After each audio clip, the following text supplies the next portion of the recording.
Ano lang daw po ng music para po clear ang ating question and answer. Thank you. Okay. I'd like to direct my question to a former UST, kasama ko sa UST. In the 80s, commerce siya, AB ako. Pero during that time, meron na ang Wea dancers. So, idol ko si Miles at saka si Maan Weber. Remember them? So, ang tanong mo kayo, Miles, ano na yung naging buhay mo after dancing with the Miles in the K-Setters?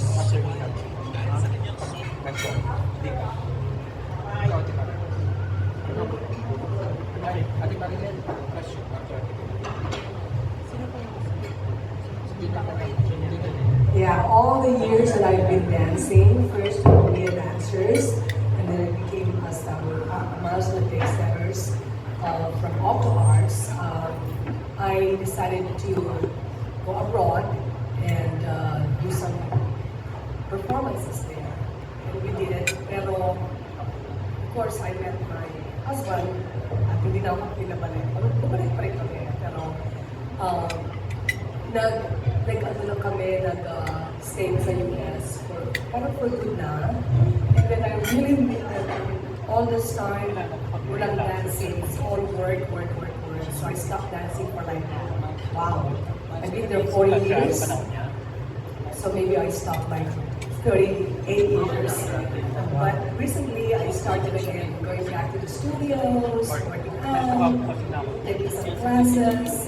And that's when I started, I think kaya kong sumayaw ulit. So, I decided to celebrate my 65th birthday here 2 years ago. It was 2 years ago. And of course, I invited my niece to attend my birthday. And just after the event, she says, Tita, next time if you plan to do something like this, let me know. So, after the event, after my birthday party, parang nagkaroon ako ng idea na magpa-show na. So, I approached my niece and she said, Tita, let me know kung anong plano mo. So, that's how it started. But all these years talaga, I was zero dancing. Talagang stop. It's all work sa US. But I miss it so much.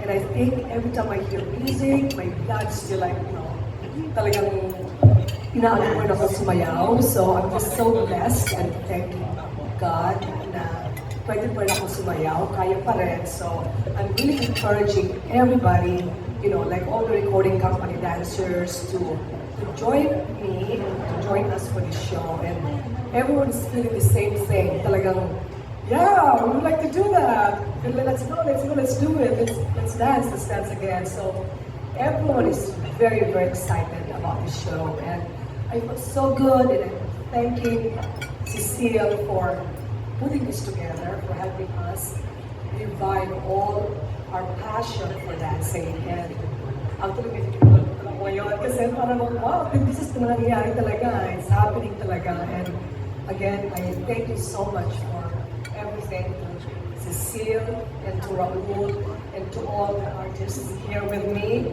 joining us for the show, willing to really still do their what they love to do, and that's what we're gonna do.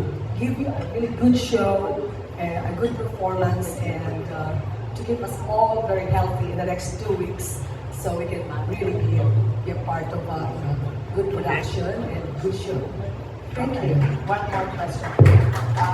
Would you remember the dance grades when you left the Philippines?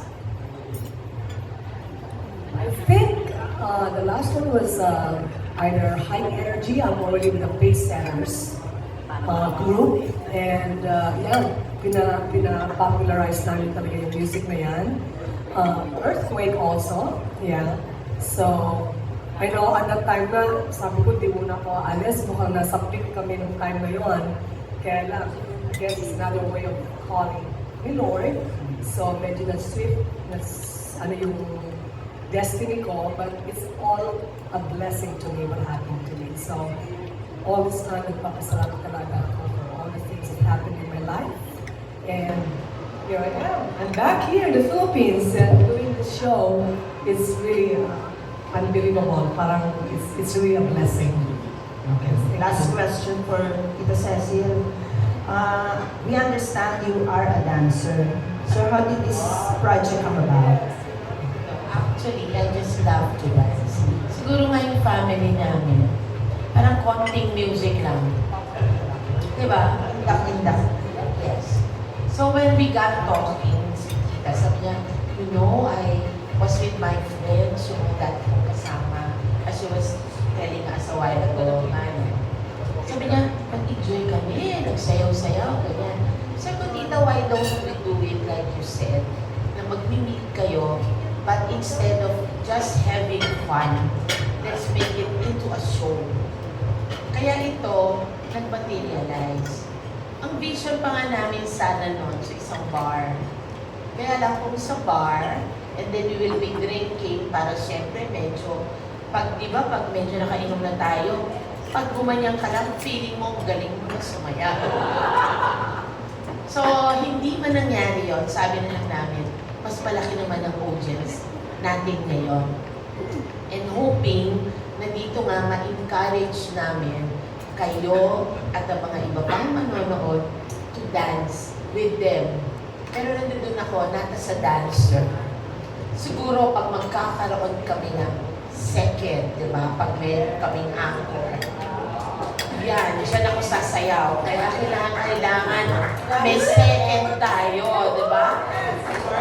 Yun ang gusto natin mangyari. So, with your help, syempre pag-uusapan to, dahil naman they really put their heart into it, to prepare ito. So, wala akong pwedeng maipintas doon. Bawa ko sa kanila, saludo ako. And at the same time, syempre, sa mga kasama ko sa BNB, my BFF, family ko, all the staff, imagine, makikita ko pa kayo. Dati sa iba tayong mga nag-meet, di ba? I love it na, ngayon pa. And thank you na tutulungan nyo kami, susupport nyo kami. Because this is something very close to our heart. Kaya nga sabi, bakit? Hindi ako dancer, pero siguro wannabe dancer. So, siguro makikita nyo ako talaga i-wow ang stage pag meron kaming anchor. So, kailangan push natin yun, ha? Tulungan nyo kami, ha? Kasi I'm sure lahat ito nag-prepare. Lahat wanted to give their best. And so you will be seeing the best of what we can give. And it is really full of love. Yun lang ang mapapangako ko sa inyo. It is made with love for you all to enjoy. At yun nga, parang ganito yan eh. Yung mga dati, yung mga kaidara namin, na hindi na ganoong bata, di ba ang sarap i-relieve yung mga moments na mga ganon, na i-vision mo uli na bata kayong still do it. And you can show that you can still do it. Tapos sama nyo yung mga anak nyo, mga pamangkin nyo. Let them see kung ano tayo noon. Diba? Kasi syempre nakikita lang natin ngayon yung mga ginagawa nila sa TikTok eh. Noon walang TikTok pero kilala ang mga dance craze. Kilala ang mga legends, ang mga icons. So why not buhayin natin niya? So thank you very much. Thank you and good luck. Break away. Thank you so much, Tita P. And we have another, ayan po, magtatanong. Palakpakan naman natin from Cinema Bravo, Mr. Jonel Esteliore. Hello po, good afternoon. Tanong ko po, ano po ang mga i-expect natin? May mga sets of dances po ba tayong i-expect? And ano po yung magiging program flow natin? Hi, hello. So, syempre, as much as I don't want to spoil anything, para talaga bumili po kayo ng ticket at manood, you will be expecting to see the things that you miss, and you will be expecting to see things that you haven't seen them before. Bilang gabalik po natin yung icons natin and the legends na talagang nagbigay ng mga iconic dance phrases before. Hindi nga pwedeng mangyari na hindi natin patugtugin yung mga music na talagang sinayawin natin lahat before. And hindi rin pwedeng mag-miss yung mga groupings and combinations na na-miss din natin. So, siguro, to give a teaser lang, we'll be going through all the decades and all the milestones of the milestones that made dance in the Philippines great. And lahat ng moments na which made Disco Fever really feverish. Yun ang plano namin. Lagnatin po tayong lahat. Yun. Yun siya. Thank you. Ang next question ko naman po, how would you differentiate po yung landscape po ng dancing scenes ngayon? Lalo na po as a form of entertainment, paano naman i-compare nung noon at ngayon sa observations mo?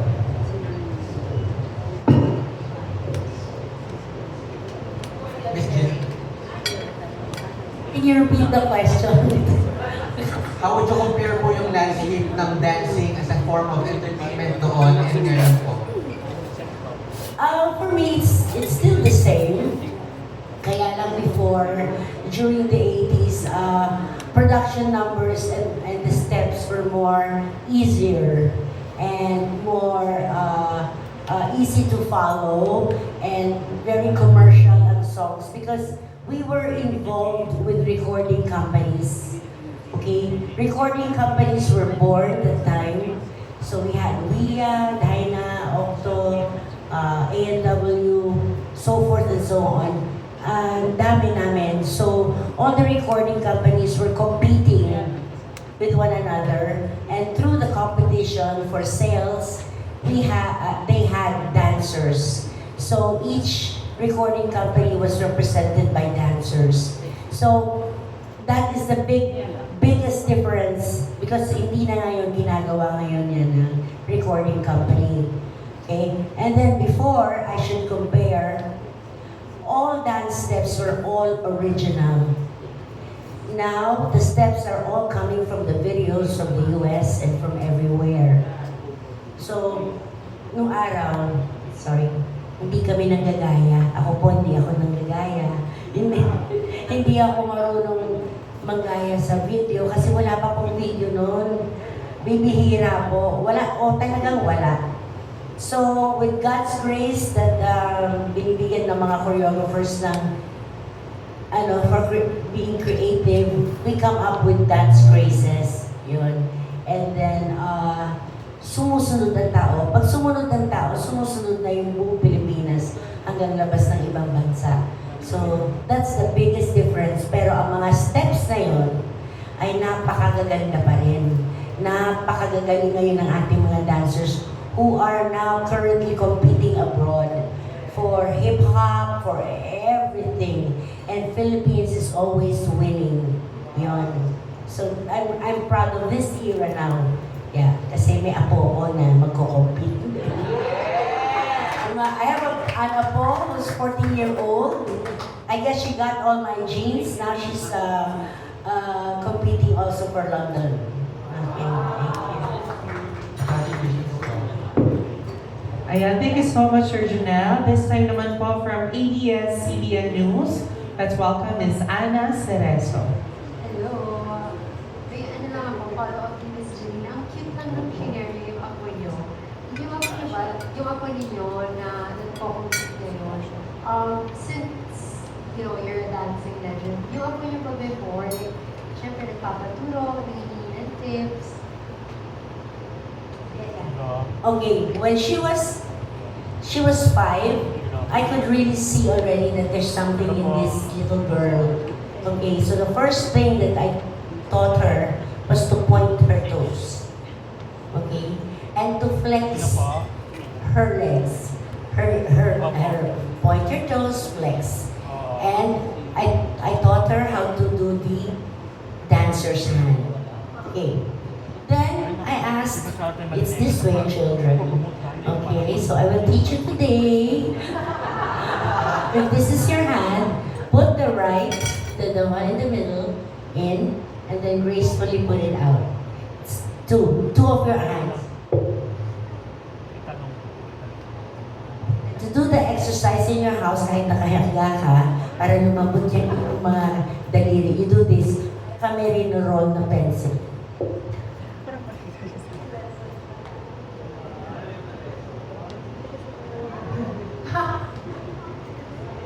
That's the first lesson. Anyways, and then she was very creative. She did everything. She went to G-Force at the early age of 6. So you could imagine how good she is right now at the age of 14. Yeah, and then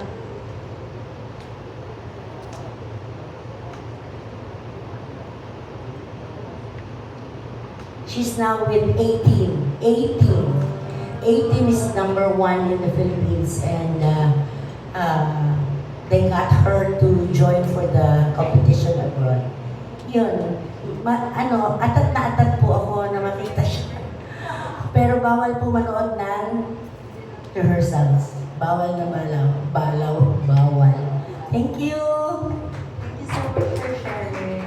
And then for Sina Smiles, we asked kanina also Sina Sophia and Miss Yvonne, have you returned na sa dance floor to practice for this? Or at least you conceptualize also ano yung pinaka-excited ka sayawin?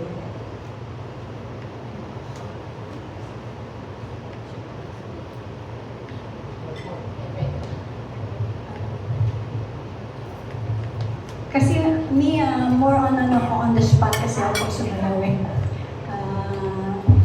So, I do my best na gawin sa disco forever na for my own style talaga. And I hope na bago and new or old, it's tough to me, I don't know. Tagal ko na kasi hindi sumasayaw. But every time I hear the songs and music, sayo-sayo pa rin kahit atay sa senior na. That's it. Iba talaga ang senior. Masamang original yan. Lahat tayo. Yes.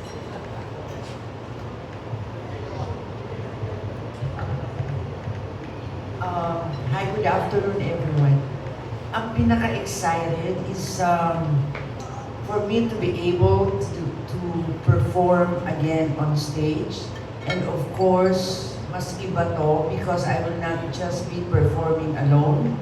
I will be performing with the people that I was with before on TV. Kasi kami kasi noon eh. Parang, sige, first part, Wia muna, tapos sa middle, ako at saka yung dancers ko, tapos basta kami na lang palagi ang nagkikita-kita sa TV. Well, some are snob to me. Hindi nila ako pinapansin kasi magagaling sila. Pero hindi, nagkakahiyaan lang kasi. Hindi. So, kumbaga parang kanya-kanyang galing ako. Ganon. Pero hindi naman eh, we are family. Kaya nung in-offer sa akin to, ako agad. Hindi ako nag-isip kung makakasayaw po ba ako o hindi na. Because I stopped for 28 years for not dancing. Because I had my 2 children. Pero sisikapin ko na makapagsayaw ulit ng dahil kasama ko sila, nakakahiya. Nakakahiya. So I have to make it good. Now, regarding the choreography, I don't know. It's Mr. Jimmy Santos is the one who's gonna tell us what to do.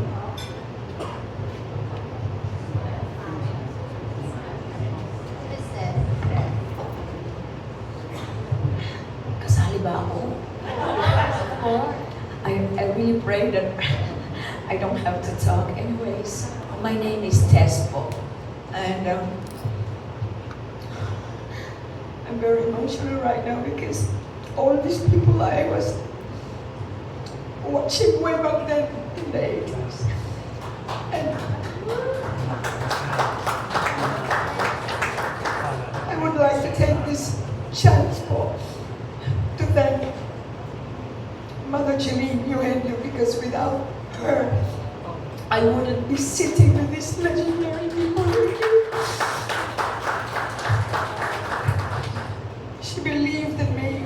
That was way back in the 80s, or 1982, if I remember that. There was a time when Miles left, and taga-Cebu po ako, Bisaya. And that time, you know, when you're young, you build your own group as well. And we indeed won. Dance then yon mother, di ba? We won Cebu, and then we fought for the semifinals, and then to the finals, and Gary Valenciano and si Mother Jane Bo was one of the judges. And that time, she was really like, who the hell are you? Can I take you? I want to take you inside my luggage and bring you to Manila. And I said, Ma, I still have to finish my studies po. And then to cut the story short, 2 years later, I called her because my mom met an accident, and it was time for me. I had no options but to call her again, and I said, Ma, open pa po yung offer niyo sa akin?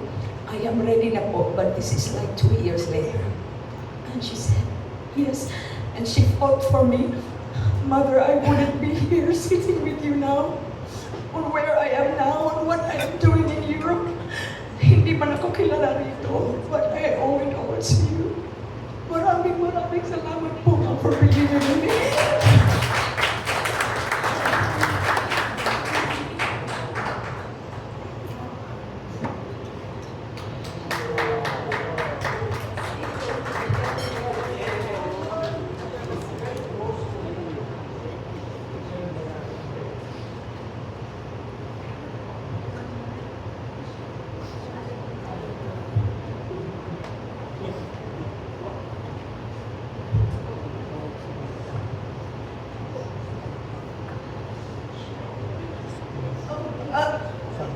Was there a question? Okay. When I was young, I was a huge fan po from the Waya Dancers. And paambak-ambak po ako doon sa Cebu Coliseum, and I never have thought. Itong si Miles, legendary yung facial expression niya ba na? Ganon. I was really like fascinated by her. And I never thought na ako yung mapipick up po na papalit sa kanya. Unfortunately, I did not stay long, and I am so sorry for that, Ma. I apologize already for you, but you know the reason. It was because of my mom. But now I am okay na po. I am based in Europe, and giving joy to the people that I know, that I do not even know. And during the autogram session, I really recognized that even though you don't know, they are strangers to you. Giving this joy, even if in that moment, na-realize ko po na ito po ang purpose ko. And Jeline was made as an instrument from God. Yun lang po. I wanna tell everybody that Marites is the Tina Turner of Europe. So on the show, you will see how a Tina Turner sings and a Tina Turner dances. She's got it all. I'm so proud of her. Yeah. Yes, actually po, meron siyang performance. Okay. Alright, so